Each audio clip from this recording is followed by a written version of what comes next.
Friends, welcome to Sai Murugan channel. సింపుల్గా tasty అయిన onion chutney idli, dosa, rice తోటి, చపాతీ కూడా సూపర్ ఉంటుంది. సింపుల్గా ఎలా చేయాలని చూపిస్తా. ఇవాళ మా ఇంట్లో నైట్ డిన్నర్కు చపాతీ, ఈ ఆనియన్ చట్నీ కాంబినేషన్ సూపర్ ఉంటుంది. మీరు కూడా ఇలానే రెడీ చేయండి. చేసి కడాయి పెట్టుకున్న, 2 టీ స్పూన్ ఆయిల్ వేసుకున్నా. దాంట్లో ఒక 2 టీ స్పూను శనగపప్పు అది వేసి కొంచెం గోల్డెన్ బ్రౌన్గా వేయించుకోవాలి.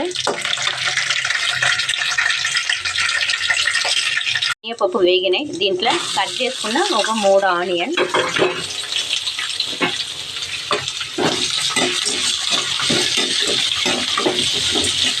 ఆనియన్ తొందరగా వేగాలి.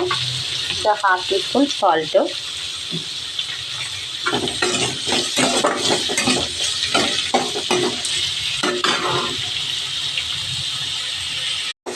ఇప్పుడు ఆనియన్ కొంచెం వేగినాయి. ఇప్పుడు దీంట్లో ఒక చిన్న లెమన్ సైజు చింతపండు, ఒక చిటికంత పసుపు,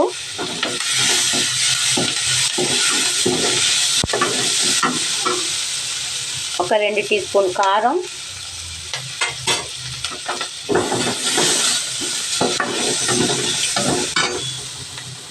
ఒక చేయి నిండా కొత్తిమీర,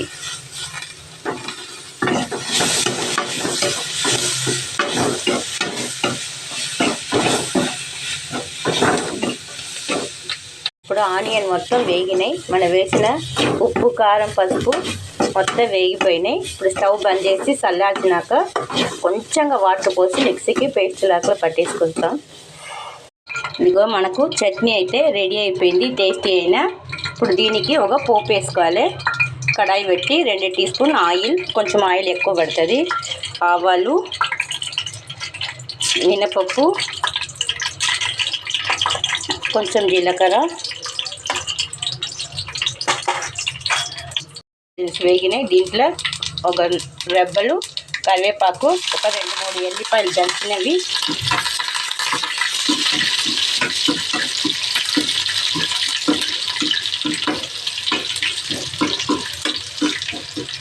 మనకు దీంట్లోనే చట్నీని వేసుకోవాలి. లైట్గా నూనెలో వేసి తీయాలి. చూడండి, సూపర్గా మనకు ఆనియన్ చట్నీ రెడీ అయిపోయినాయి. వేడి వేడి ఇడ్లీ, చపాతీకి, రైస్కి అయితే సూపర్ ఉంటుంది, అద్దరిపోతుంది. మీరు కూడా ఇలానే ట్రై చేయండి. ఎలా వచ్చిందో కమెంట్ బాక్స్లో కమెంట్ ఇవ్వండి. నెక్స్ట్ ఒక వీడియోలో చూద్దాం. బాయ్.